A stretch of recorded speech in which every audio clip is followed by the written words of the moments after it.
atau pemetaan. Jadi kita sendiri sebabnya kenapa kita menjadi kacau balau, karena kita tidak bisa membangun persepsi yang seutuhnya. Ya, dengan segala konsekuensinya. Jadi begini, konsep besar saya bahwa istilah ibadah itu bahasa Indonesianya adalah pengabdian.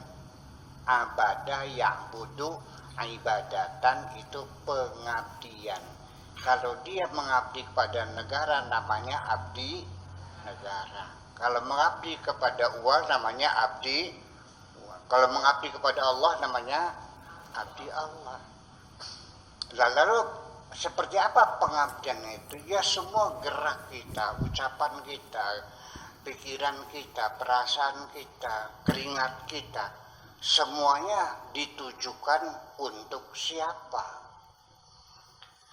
Jadi yang dimaksud dengan ibadah itu bukan ritual, tapi nanti menjadi masalah.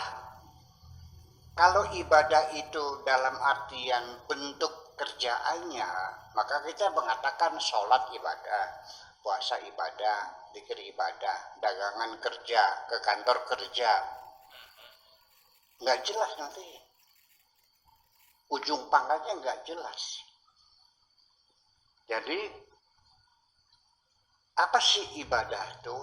Apa sih ibadah itu?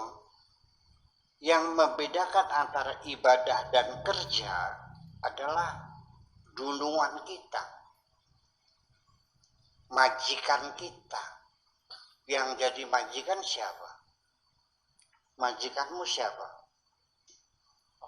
Maka ketika majikanmu Allah, dan semua apa yang kau kerjakan untuk majikanmu, maka apapun yang kau lakukan itu semuanya ibadah.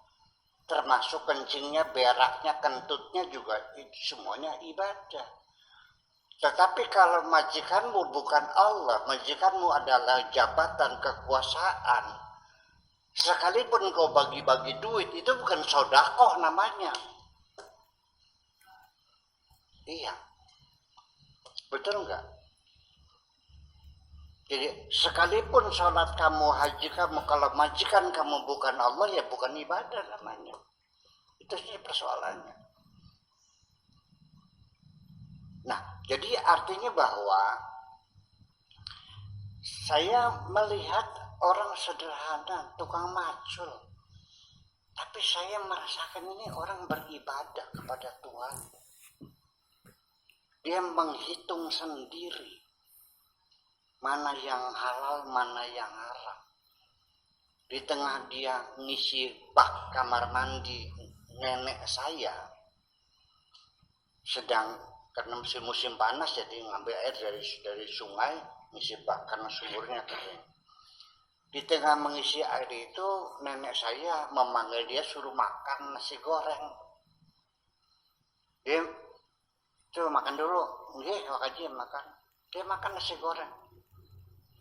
Setelah makan di kamar mandi lagi, diukur lagi, tinggal sekilan lagi, belum penuh kamar mandinya.